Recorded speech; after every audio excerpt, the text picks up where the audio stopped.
Berpikiran terbuka itu berarti menerima hal-hal baru.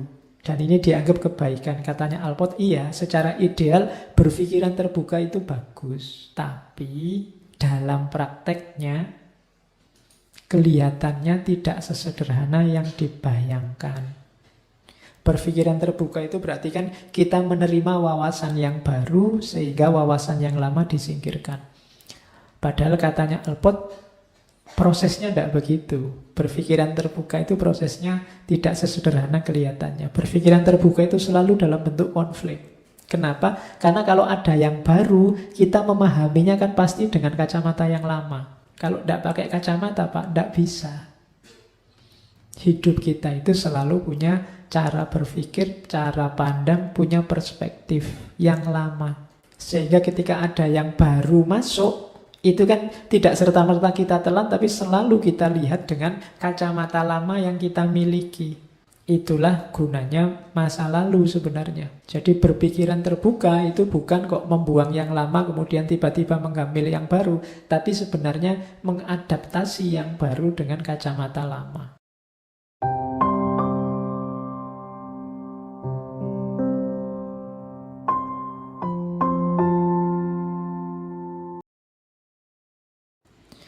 Katanya Alport, manusia hari ini hidupnya banyak diwarnai oleh prejudice. Prasangka. Itu kalimat-kalimat yang saya potong dari bukunya tentang prejudice. Yang pertama dia cerita, there is a story of an Oxford student who once remarked, I despise all Americans but have never met one I didn't like. Jadi katanya Alport, satu ketika saya pernah ketemu seorang mahasiswa Oxford yang bilang, aku benci semua orang Amerika, tapi aku tidak pernah ketemu orang Amerika sebenarnya. Ini prejudice namanya. Kamu tidak pernah ketemu orangnya, tidak pernah kontak dengan mereka, tapi kamu sudah benci duluan. Ini namanya prasangka atau prejudice. Ini sering jadi sumber masalah di dunia ini. Pokoknya orang Amerika mesti jelek. Pokoknya orang ini mesti kasar.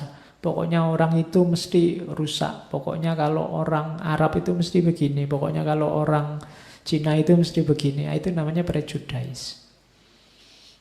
Ini sumber masalah. Bahkan itu kan mahasiswa Oxford lagi bisa punya sikap begitu. Membenci tapi sebenarnya dia tidak pernah ketemu, tidak pernah kenal dengan yang dibenci. Itu namanya prasangka. Jalan keluarnya gimana? Ya disadari saja bahwa kita kadang-kadang punya prejudice. People who are aware of and ashamed of their prejudice are well on the road to eliminating them. Jadi orang-orang yang sadar bahwa dia punya prejudice atau malu bahwa dia punya prejudice, itu dia berada di jalur yang benar untuk membersihkan prejudice. Kita sama-sama manusianya, sama-sama di kelompok kita ada yang baik, ada yang jelek. Di kelompok yang kita benci ada yang jelek, tapi pasti ada juga yang baik. Kayak teorinya Alport tadi kan, manusia tidak bisa diseragamkan, setiap pribadi unik. Mungkin kamu tidak suka sama orang tertentu dari kelompok tertentu, tapi mungkin yang tidak suka orangnya itu, orang lain mungkin kamu suka. Karena dia punya kebaikan-kebaikan, jadi jangan digeneralisir. Terus kadang-kadang juga kita punya prejudice itu bukan karena kita benci ke kelompok yang sana, tapi kita terlalu nyaman dengan kelompok kita. Nah, ini analisisnya Alport. Jadi kadang-kadang bukan karena kita punya kelas prejudice, kita tidak suka dengan kelas tertentu, tapi karena kita terlalu nyaman dan terlalu kerasan dengan kelas kita sendiri. Jadi itu kalimatnya. And normally there are plenty of people of our own class or race or religion to play, to live, to eat with, and to marry.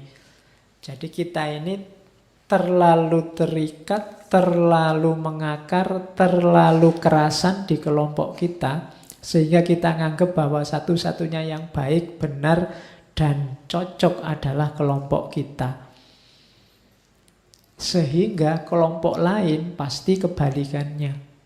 Tidak baik, tidak benar, dan tidak cocok untuk kita. Padahal kita belum membaca apa-apa tentang mereka. Ini juga jenis prejudice, cuma awalnya sebenarnya bukan karena kebencian pada mereka, tapi kita terlalu kerasan di kelompok kita. Kita terlalu merasa benar di kita. Sehingga kita tanpa harus membaca mereka, terus kita simpulkan saja bahwa yang baik di kita berarti yang di mereka jelek. Ini jenis prejudice juga. Oke, hati-hati katanya Allport, many studies, banyak kajian menemukan bahwa ada hubungan dekat antara prejudice dan patriotisme dalam tanda petik. Jadi orang itu kalau sudah masuk isme itu kan biasanya sudah terkotak. Kenapa katanya? Extreme bigots are almost always super patriot. Jadi bigot itu ya kelompok-kelompok radikal, kelompok-kelompok keras yang ekstrim itu biasanya super patriot. Sangat militan kalau pakai bahasamu. Dari mana militansi itu dibangun? Dari prejudice. Dari prasangka-prasangka. Jadi dari anggapan-anggapan negatif pada yang mereka anggap musuh. Jadi maka ada hubungan dekat antara prejudice dan patriotisme. Ini perlu dibahas luas dan mendalam pandangannya Allport tentang prejudice ini. Dia nulis satu buku khusus tentang itu. Hari ini kita hidup di tengah prasangka-prasangka. Wadahnya kita sebut hoax. Yang itu kan tiap hari beredar di mana-mana. Dari mana hoax itu mendapatkan kekuatan? Dari prasangka. Kenapa kok hoax dari kubu musuhmu selalu kamu anggap salah? Sementara yang dari kubumu selalu kamu anggap benar. Karena isi kepalamu isinya prasangka-prasangka bahwa musuhmu selalu salah dan jelek dan kelompokmu selalu baik dan benar. Itulah yang hari ini lestari. Hari ini hidup di mana-mana. Kenapa kok susah sekali?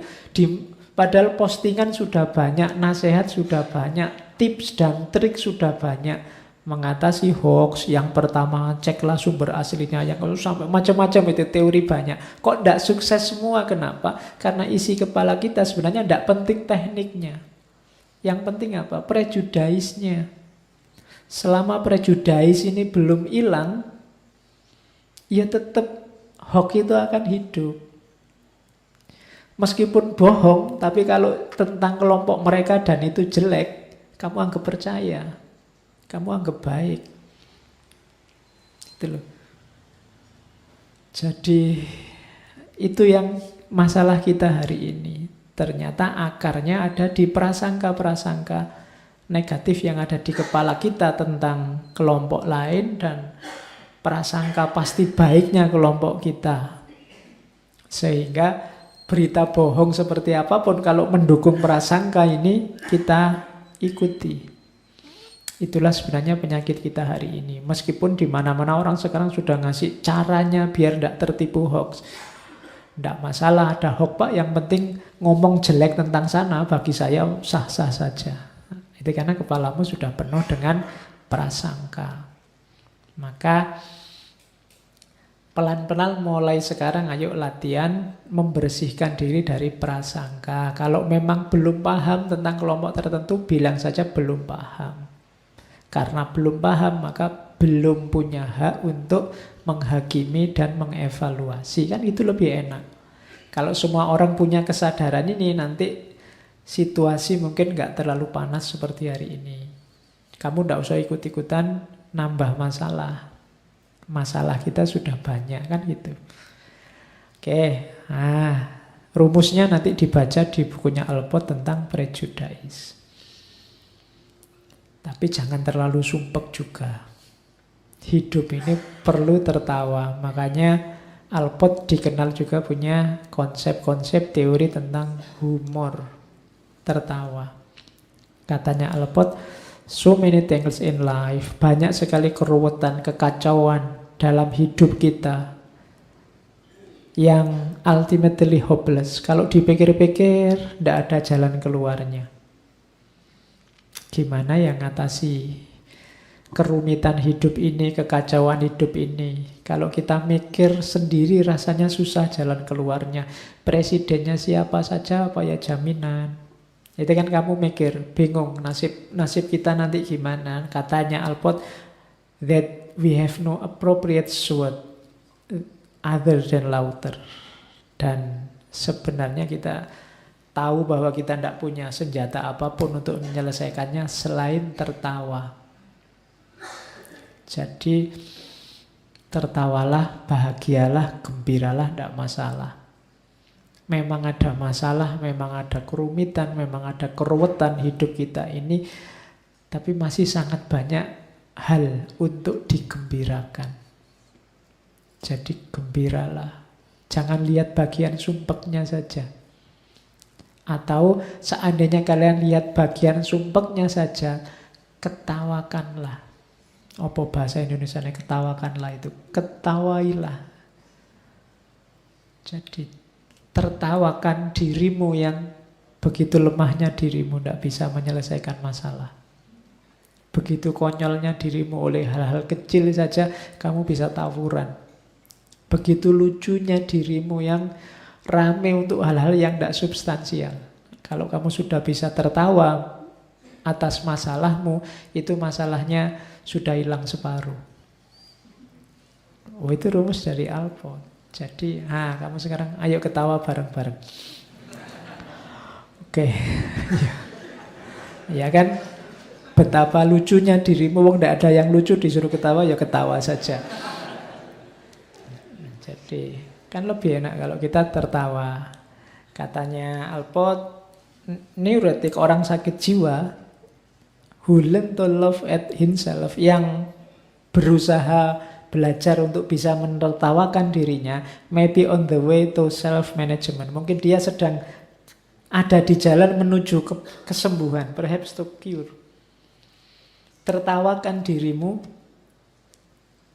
Orang-orang yang agak neurotik, agak sakit jiwa, itu kan kalau dia bisa menertawakan dirinya, itu kemungkinan dia mau sembuh.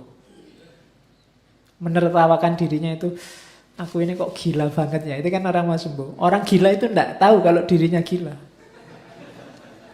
Jadi kalau kamu merasa, jangan-jangan saya gila ini Pak, percayalah kamu sedang sembuh. Tapi kalau kamu tidak yakin, saya ini waras kok Pak, sewaras-warasnya, itu mewatiri malahan. Karena orang tidak waras itu merasa dirinya waras. Kalau dia merasa gila itu mungkin tidak masuk ke rumah sakit jiwa. Dia sadar tentang dirinya. Orang gila itu kan tidak sadar tentang kegilaannya. Maka kalau kamu masih bisa menertawakan dirimu, itu kemungkinan besar kamu masih waras. Tapi kalau kamu ngamuk terus, isinya marah-marah terus isinya, yang lain tidak waras semua kecuali aku, jangan-jangan sebaliknya. Kamu sendiri yang sedang tidak waras. Maka ada rumus dari Alport, tertawalah. Hidup ini terlalu singkat untuk dibikin sumpek. Nikmatilah hidupmu. Kalau bahasa agama, sangat banyak hal yang bisa kamu syukuri. Mulai dari hal-hal kecil sampai hal-hal besar. Termasuk yang kamu sadari atau yang tidak kamu sadari. Kamu masih bisa pakai baju, kamu masih bisa makan, kamu masih bisa bernafas. Itu kan hal kecil, tidak penting.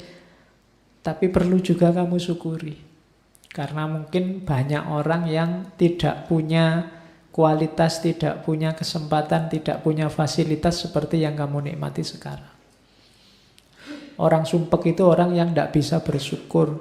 Isinya mengeluh terus dalam hidup. Oke, jadi rumus masukan dari Alport adalah tertawalah. Nah, untuk bisa, kalau kamu sedang sumpek, batinmu gelisah, kemudian kamu butuh sembuh, butuh pengobatan, katanya Alpot ada dua. Antara lain yang bisa menyembuhkan kita. Love receive and love given. Jadi, bilang anunya. Katanya Alpot, love receive and love given comprise the best form of therapy. Tidak apa-apa, didengerin aja. Jadi cinta yang diberikan atau cinta yang diterima adalah pengobat yang mujarab untuk kegalauan hidupmu.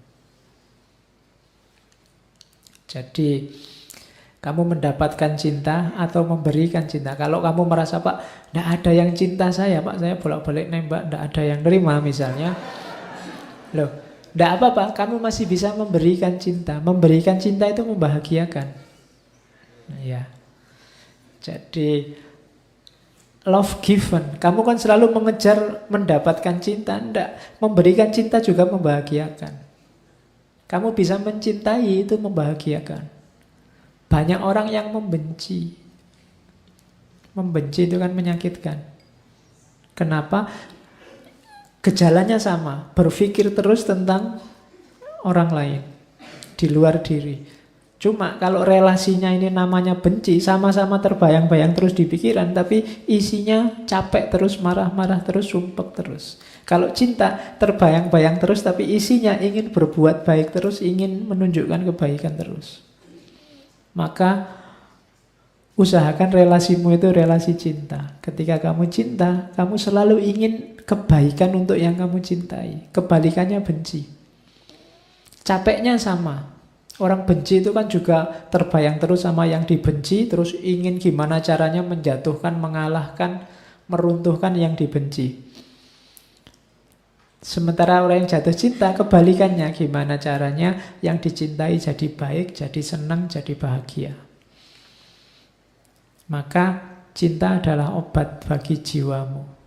Apakah itu memberikan cinta atau mendapatkan cinta dari orang lain? Ya, mendapatkan cinta itu tidak cuma harus dari pacar, dari orang tuamu, dari temanmu, dari sahabatmu. Kan menyenangkan mendapatkan cinta dari yang di luar dirimu. Jadi rumusnya obat jiwa itu tadi. Terus Alpot menasehati kita, harus didengarkan saja, dianggap kayak rekaman. Hidup kita, kenapa kok kita susah mencintai hari ini? Karena kita banyak menghabiskan waktu kita ingin orang lain memahami kita seperti yang kita inginkan. Ingin orang lain seperti keinginan kita, itu yang sering membuat hidup kita gelisah. Jadi much of our life is spent wishing others understood us better than they do. Yang ada di pikiran kita waktu ketemu orang lain itu adalah maumu yang kamu inginkan atas orang lain. Itu yang membuat kamu gelisah terus dan kecewa terus. Karena kamu mengukur orang lain sesuai ukuranmu. Kamu ingin anakmu sesuai yang kamu inginkan, kamu ingin temanmu sesuai yang kamu inginkan, kamu ingin dosenmu sesuai yang kamu inginkan, kamu ingin orang tuamu sesuai yang kamu inginkan. Itu yang membuat hidupmu susah tertawa. Kenapa? Karena keinginanmu pasti tidak sama persis dengan keinginan mereka. Kamu tidak bisa tenang hidupmu kalau patokannya ini. Jadi jangan terpatok di situ. Biarlah orang lain dengan keunikannya, kamu punya keunikan sendiri. Jadi jangan menginginkan orang lain sebagaimana yang kamu inginkan.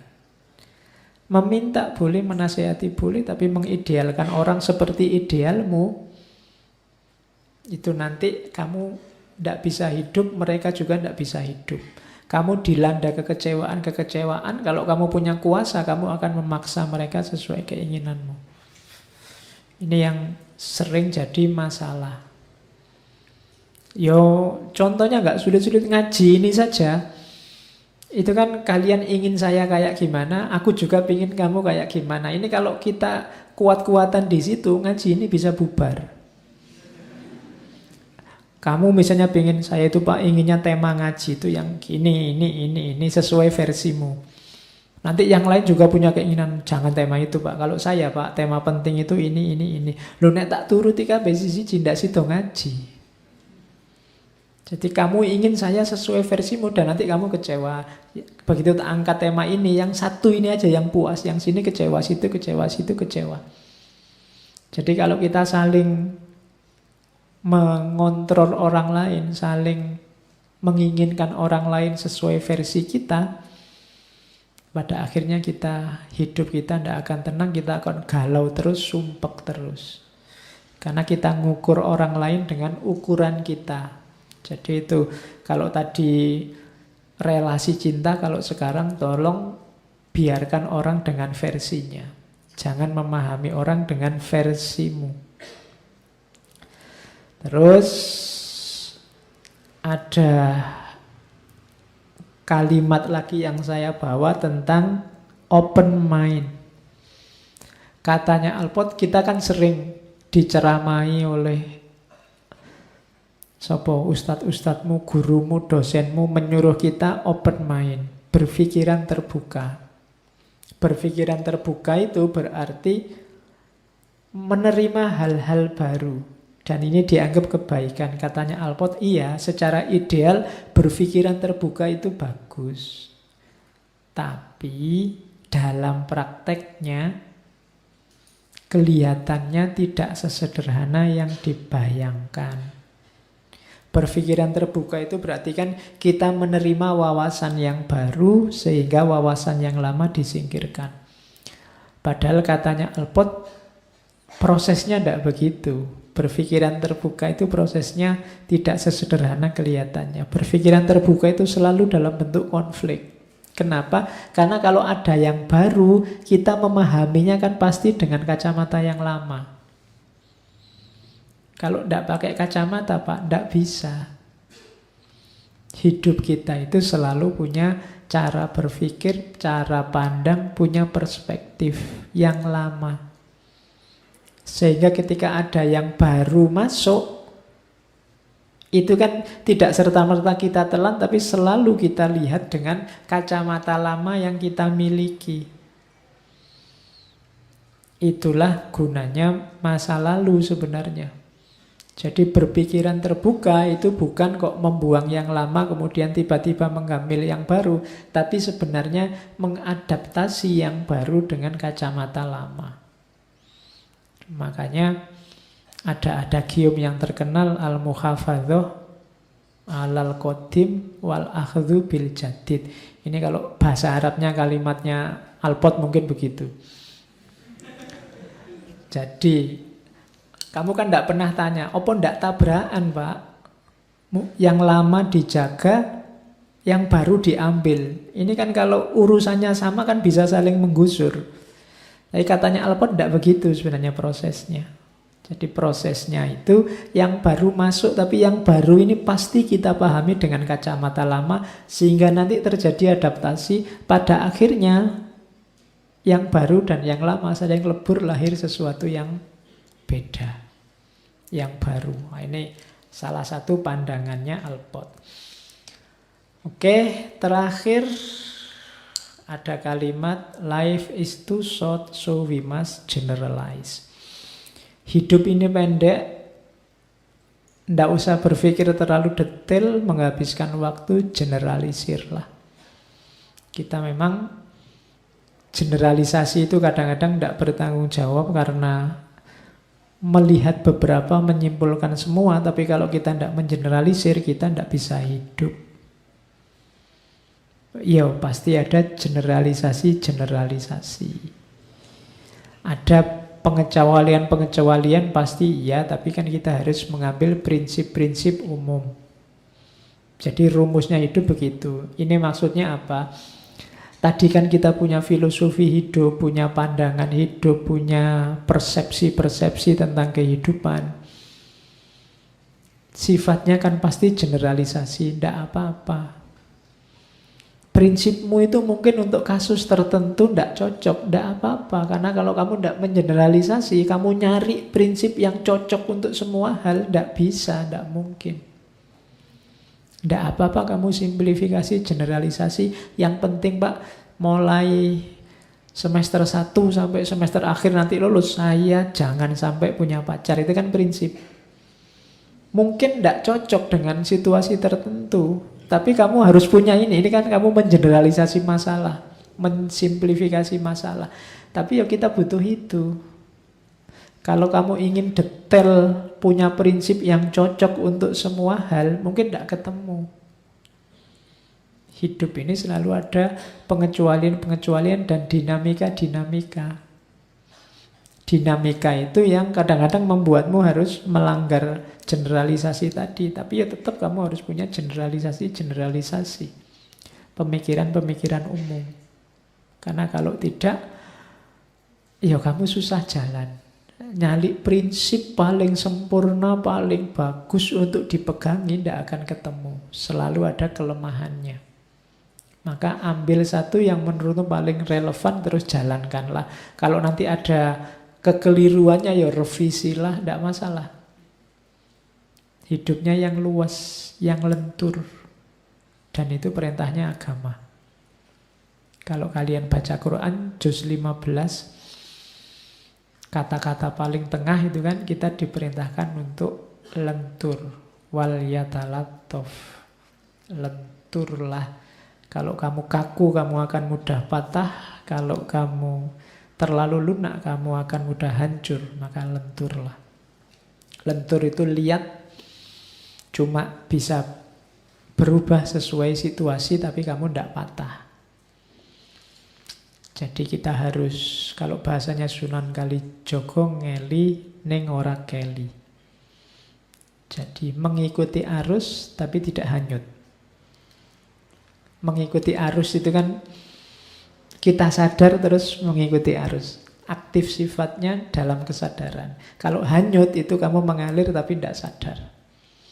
Maka hidupmu harus mengikuti arus, tidak apa-apa. Sekarang zaman apa, yuk diikuti, tapi secara sadar. Sehingga kita bisa tahu yang tidak cocok dibuang, yang cocok dijalankan. Tapi jangan hanyut. Kalau hanyut nanti air masuk semua. Perutmu kembung dan kamu bisa tewas. Jadi ikutilah arus tapi jangan hanyut. Life is too short, so we must generalize. Oke? Saya kira itu materi hari ini. Ya ndak apa-apa kayak dengerin rekaman ya. Karena slide-nya baru error. Ya ini yang tadi disebut dinamika. Hidup itu ya ada ininya segala. Tidak selalu cocok sama keinginanmu. Ya, dunia tidak berputar sesuai keinginanmu. Dia ada rumus-rumusnya sendiri. Hikmahnya apa? Kamu kejar sendiri.